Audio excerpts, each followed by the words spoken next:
열왕기하 9장에서 10장은 북이스라엘 예후의 반란과 통치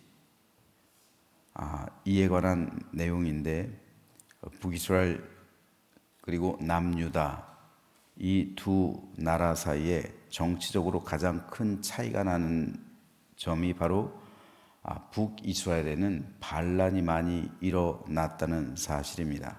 물론 남유다에서도 반란이 일어나긴 했지만, 그렇다고 해서 다윗 왕조, 그 다윗의 후손들이 왕이 되는 일, 이 왕조가 바뀌지는 않았어요. 남유다는 왕조가 계속 유지가 됐어요. 하지만 북이스라엘은 반란이 일어날 때마다 왕조가 바뀌었습니다. 이를 살펴보면 이렇습니다. 맨 처음 북이스라엘을 세운 왕은 여로보암이었고요. 여로보암 왕조는 2대밖에 가지 않았어요. 1대 여로보암 22년 통치했고요. 2대 나답 2년 통치했어요. 저 노란색으로 표시가 된 것은 암살당한 왕들이에요. 나답이 암살당했어요. 다음에 바하사에 의해서 바하사 왕조가 시작됐어요. 26년 지속됐습니다. 3대 바하사, 4대 엘라 2년, 또 엘라도 암살당했어요. 시므리 왕조가 시작됐는데 7일밖에 가지 못했어요. 5대 시므리 7일. 이것은 사실상 암살이라기보다는 자결입니다. 뒤에 일어난 왕조가 오므리 왕조에 48년 동안 지속됐어요. 5대 오므리, 6대 오므리, 7대가 유명한 아합, 그리고 8대가 아하시아, 그리고 9대가 여호람도 암살당했어요. 이어서 일어난 왕조가 바로 오늘 우리가 읽은 예후 왕조예요. 예후가 이제 왕조를 시작했는데, 예후 왕조가 가장 길었어요. 102년 6개월 같습니다. 10대 예후, 11대 요아스, 12대 요아스, 13대 여로보암 2세, 그리고 14대 스가랴 6개월 만에 암살당했습니다. 이어서 일어난 왕조가 살룸 왕조 1개월 같고요. 다음에 무나임 왕조 12년, 16대 무나임, 17대 부가히야, 마찬가지로 살룸과 더불어 암살당했습니다. 뒤이어 베가 왕조 일어나서 20년 동안 18대 베가, 그리고 마지막 호세아 왕조입니다. 19대 호세아. 이를 끝으로 북이스라엘은 멸망해요. 남유다의 왕조는 다윗 왕조 하나예요. 그러니까 다윗 언약, 네 후손을 왕에 있게 할 것이다, 이 약속이 성취가 되는 것을 볼 수가 있죠. 하지만 북이스라엘은 209년 동안, 209년의 역사거든요. 총 9번 왕조가 바뀌어요. 이 9번 왕조가 바뀔 때 암살당하는 왕들이 무려 8명이 나와요. 굉장히 정치적으로 불안하고 혼란했던 거예요. 그런데 이것은 신앙적이고 영적으로 올 때 하나님의 뜻에 합한 왕이 없었다는 거예요. 그나마 하나님 보시기에 조금이라도 정직했던 왕, 그러니까 세모 표시 정도 되는 왕이 딱 한 사람, 예후예요. 예후. 지난번 주일 설교 때 말씀을 드렸죠. 예후의 종교 개혁이 있었다고요. 예후, 그나마 오늘 본문에 등장하는 예후가 세모 정도 돼요. 세모, 동그라미도 아니에요. 나머지는 다 X예요. 다 X 표시예요. 예후는 오므리 왕조를 무너뜨리고 왕이 됩니다. 그리고 오므리 왕조에 속한 왕 가운데 7대가 아합이에요. 이 아합의 죄가 너무나도 컸기 때문에, 그리고 이 아합 때 활동했던 선자가 엘리야고요. 엘리야의 뒤를 이어 엘리사가 활동하고 있고요. 오늘 우리가 읽은 열왕기하 9장은 이에 관한 기록인데 크게 세 문단으로 나눌 수가 있습니다. 13절까지는 예후의 기름 부음 및 즉위, 그리고 아합 왕가의 멸망 예언을, 14절에서 29절은 예후의 반역과 왕위에 등극하는 사실을, 30절에서 37절은 예후의 반역을 통한 이세벨 죽음 예언이 성취된 사실을 기록하고 있습니다. 자, 오늘 이 가운데서 1절에서 3절 말씀에 대해서 잠시 살펴보겠습니다. 선지자 엘리사가 선지자의 제자 중 하나를 불러 이르되 너는 허리를 동이고 이 기름병을 손에 가지고 길랏 라못으로 가라. 거기에 이르거든 님시의 손자 여호사밧의 아들 예후를 찾아 들어가서 그의 형제 중에서 일어나게 하고 그를 데리고 골방으로 들어가 기름병을 가지고 그의 머리에 부으며 이르기를 여호와의 말씀이 내가 네게 기름을 부어 이스라엘 왕으로 삼노라 하셨느니라 하고 곧 문을 열어 도망하되 지체하지 말지니라 하니. 하나님은 엘리사에게 예후에게 기름을 부어 왕으로 삼을 것을 명령하셨습니다. 그래서 예후는 왕이 되었고 즉시 군대를 일으켜 사마리아로 진격해 들어가서 그 왕과 왕비, 그 왕후였던 이세벨을 죽였습니다. 태후였던 이세벨이죠. 그리고 이세벨의 몸과 피를 개들이 먹음으로 해서 앞 왕가에 대한 하나님의 심판이 성취됐습니다. 그런데 엘리사는 예후에게 기름을 부어 왕으로 삼으라는 하나님의 명령을 자신이 직접 이행하지 않고 제자 가운데 한 사람, 선지자의 제자 중 하나, 그러니까 엘리사 선지자의 제자 가운데 하나, 그러니까 오늘 본문 앞에 보면 이 사람을 청년 그리고 소년으로 기록하고 있어요. 그러니까 아주 젊은 선지자 생도입니다. 선지자 생도를 한 사람 보낸 거예요. 그래서 예후에게 왕으로 기름 부었던 거죠. 따라서 엘리사가 보낸 이 선지자 생도, 그는 엘리사를 대신할 정도로 중요했습니다. 그죠? 어쩌면 엘리사의 생도들 가운데 가장 탁월한 제자를 엘리사는 보냈을 거예요. 아무나 엘리사가 직접 가지 않는데 이 왕으로 기름 붓는 행위가 얼마나 중요합니까? 그렇죠? 엘리사가 원래는 직접 가야 돼요. 그런데 어쩐 일인지 엘리사는 가지 않았어요. 대신에 자신을 대신할 사람을 보내서 왕으로 기름 부어야 했어요. 아무나 보내지 않았겠죠. 어쩌면 선지자의 제자들 가운데, 즉 생도들 가운데, 선지자 생도들 가운데 가장 뛰어난 제자를 엘리사는 보냈을 겁니다. 그렇다면 이 제자가 누구였을까요?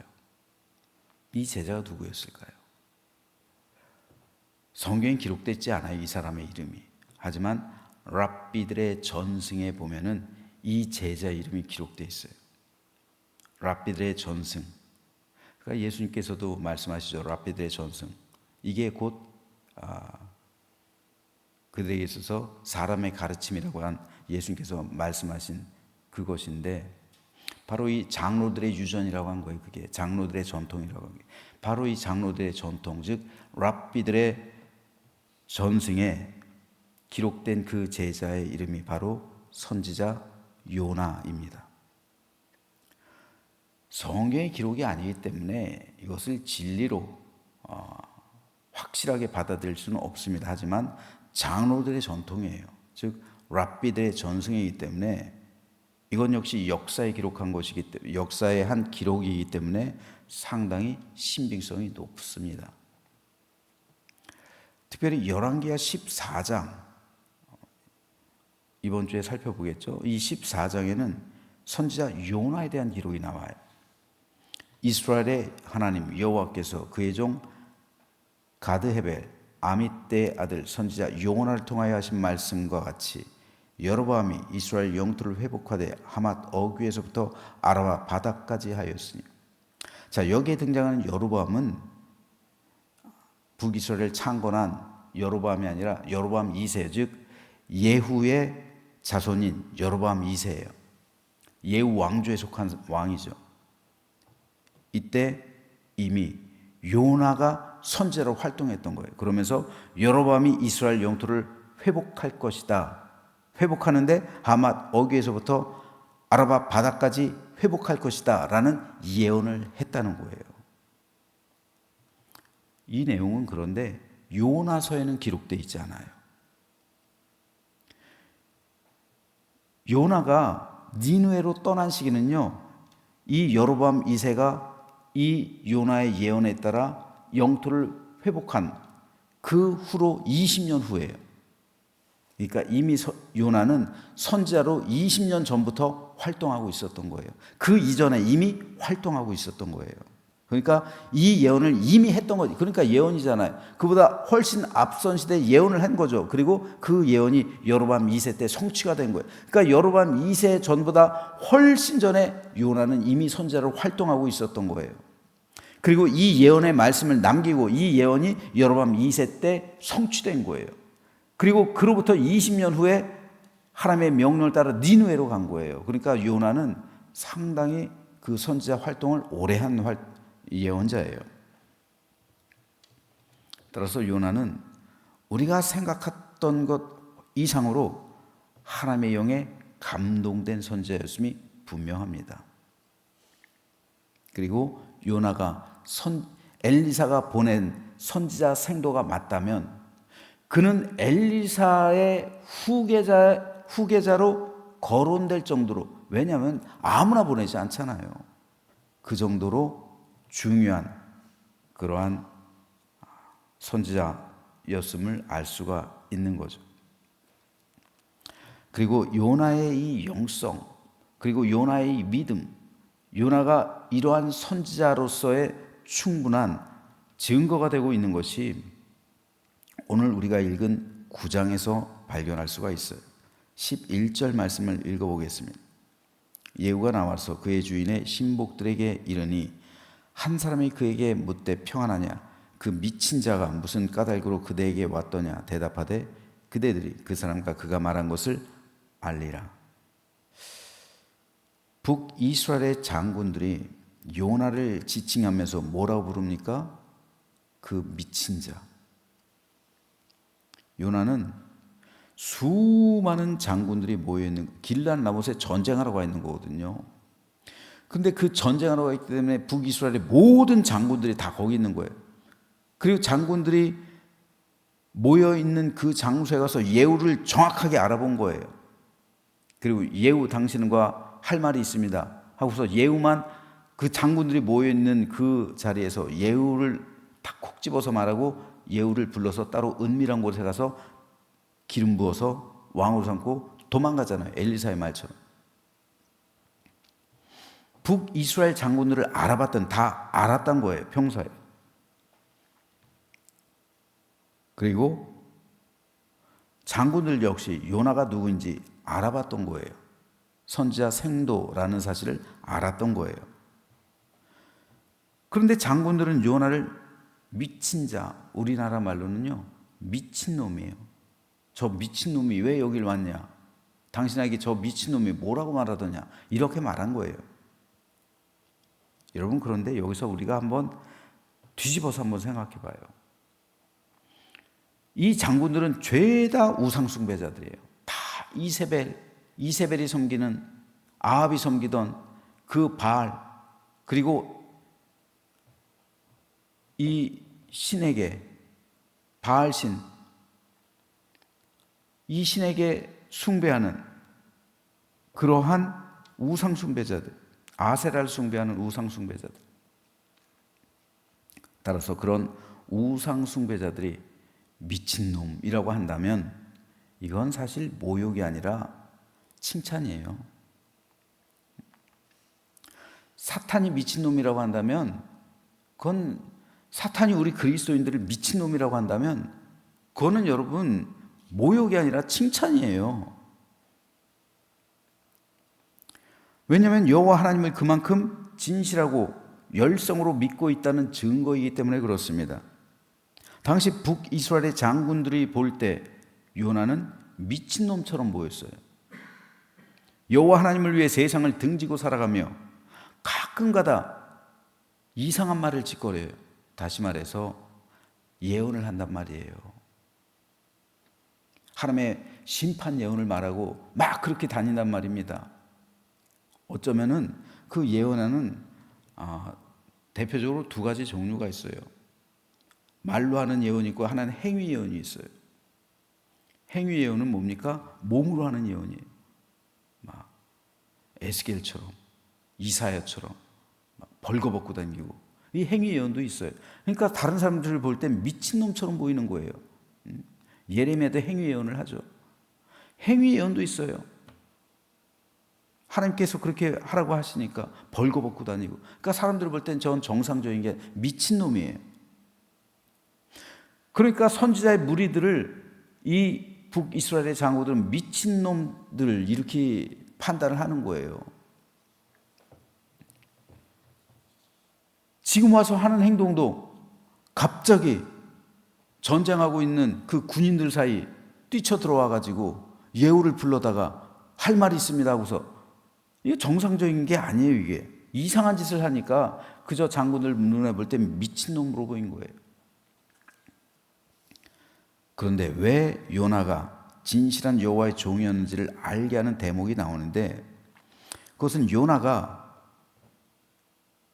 여러분 이 구절에 보는 것처럼 그 미친 자가 무슨 까닭으로 와서 그대에게 뭐라고 말하더냐, 그랬을 때 예후가 말해요.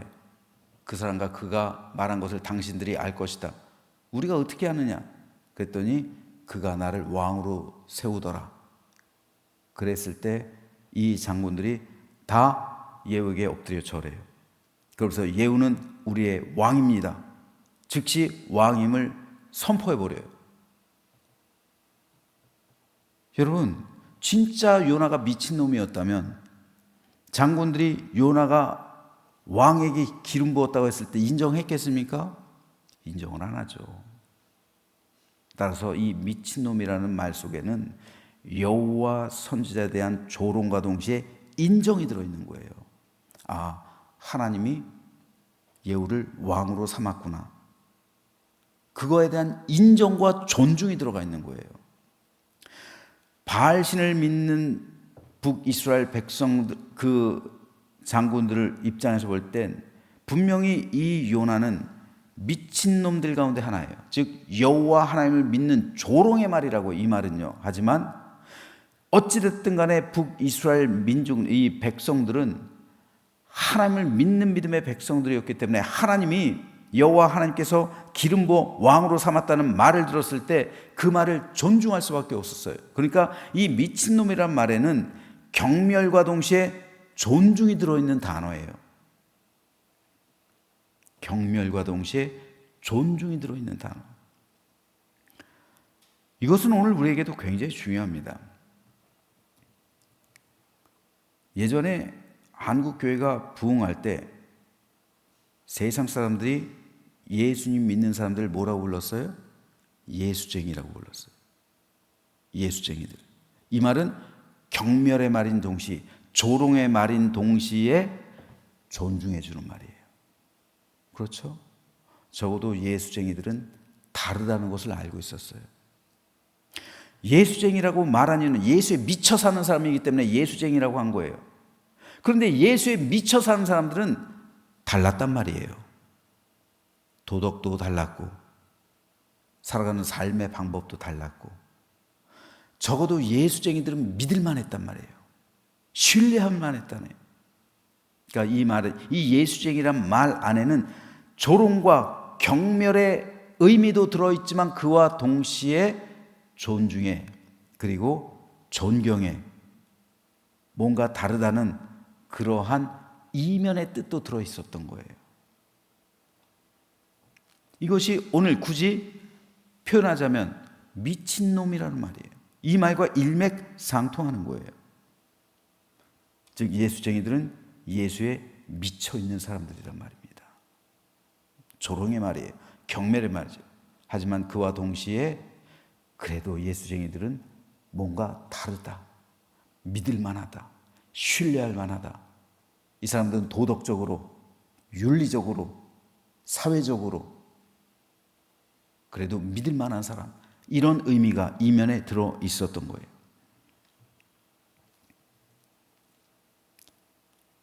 그런데 오늘날 한국교회 성도들이 세상 사람에게 예수쟁이라는 말을 듣고 있을까요?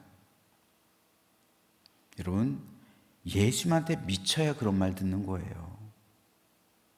현대 교회는 예수쟁이란 말을 듣지 못해요. 여러분, 세상 사람들이 한국 교회에 이제 더 이상 예수쟁이라는 말을 안 해요. 좋은 겁니까? 좋은 거 아니에요. 그만큼 한국 교회는 세속화되었다는 거예요. 예수에 미쳐 있어야 예수쟁이란 말을 듣죠. 예수에 미친 사람이 드물다는 거예요. 예수에 미쳐 있는 사람이 드물어요. 예전엔 예수에 미친 사람이 너무나도 많았어요. 그러니까 교회가 부흥하고 성장했죠. 그런데 지금은 예수에 미쳐 있는 사람들이 없어요. 목사들도 예수에 미쳐 있잖아요. 뭐에 미쳐 있습니까? 그럼 성도들이, 목사들이 돈에 미쳐 있어요. 또 명예에 미쳐 있어요. 권력에 미쳐 있어요. 세상에 미쳐 있어요. 목사가, 성도가 예수에 미쳐 있지 않고 세상 것에 미쳐 있으니까 사람들은 더 이상 목사를, 성도를 예수쟁이라 부르지 않아요. 즉 미친 자라고 부르지 않는단 말입니다. 그들과 우리가 똑같아. 목사나 세상 사람이나 똑같아. 성도나 자기들이나 살아가는 삶의 방식이 똑같아. 다르지가 않아요. 그러니까 미친 자가 아니에요. 그들은 우리와 똑같은 사람들. 그러니까 예수쟁이라고 부르지 않아요. 그것이 바로 교회가 세속화된 증거입니다. 예수쟁이란 말을 못 듣는 게, 세상 사람에게 그 말을 못 듣는 게 바로 교회가 세속화되고 있고 타락하고 있다는 증거가 되는 거예요. 아이러니하죠. 바울이 가이사랴 법정에서 자신이 만난 예수님에 대해 증언해요. 그때 총독이었던 베스도가 바울을 향해서 바울아, 네가 미쳤다 라고 말해요. 이 외침은 세상 영의 외침이에요. 이것은 복음을 거부하는 악한 영의 외침입니다. 네가 미쳤다. 따라서 교회가 부흥하기 위해선 이런 악한 영들이 발악하는 소리가 들려와야 돼요. 악한 영들이 발악하는 소리들, 니들 미쳤어, 이 말을 들어야 된단 말이에요. 교회가요, 성도들이요. 예수쟁이란 말이 들려와야 된단 말입니다. 미쳤다는 말을 들어야 되는 거예요. 예수에 미쳤다는 소리는요, 이건 조롱이 아니에요. 이건 멸시가 아니에요. 이건 성도들이 얻을 수 있는 최고의 명예요, 칭찬입니다. 사탄이 미쳤다라고 말하면, 사탄이 교회를 향해서, 목사를 향해서, 성도를 향해서 네가 미쳤다라고 말하는 건, 이건 모욕과 조롱이 아니라, 이건 경멸이 아니라, 물론 조롱과 경멸과 모욕이지만 그와 동시에 칭찬과 존중이에요. 이것은 사단들도 인정한다는 말이에요. 저는 이 인정함, 사탄의 이 발악의 외침이 우리 한국 교회와 목회자와 성도들 가운데 일어나게 되기를 소망합니다. 이런 외침이 들려와야죠. 목사들이 돈에 미쳐 있고, 성도들이 세상 것에 미쳐 있고, 그리고 신앙은, 영성은, 내 믿음은 외면해 버린다면 그게 바로 세속화예요. 그 세속화가 좀 더 진행해 가면 타락하는 거예요. 그러므로 저는 저와 여러분 모두 우리 하나님에게 온 정신을 집중하고 예수님에게 몰입하며 성령과 늘 동행하며 살아가게 되기를 소망합니다. 하나님 중심의 삶. 그래서 온 정신, 내 생각, 온 마음 다해 우리 하나님을 온전히 생각하게 될 때 악의 세력에게 미친 자라는 그 발악의 소리가 오늘 우리의 현장 가운데, 삶의 현장 가운데 들려지게 될 줄로 믿습니다. 그럴 때 하나님의 교회는 부흥하고 성장하는 겁니다. 그럴 때 한국 교회는 쇄신하는 거예요. 그럴 때 신실하고 진실하고 열정적인 믿음이 회복되는 겁니다. 그럼으로써 승리하는 믿음의 삶을 살아가는 저와 여러분 되시기를 주님의 이름으로 축원합니다.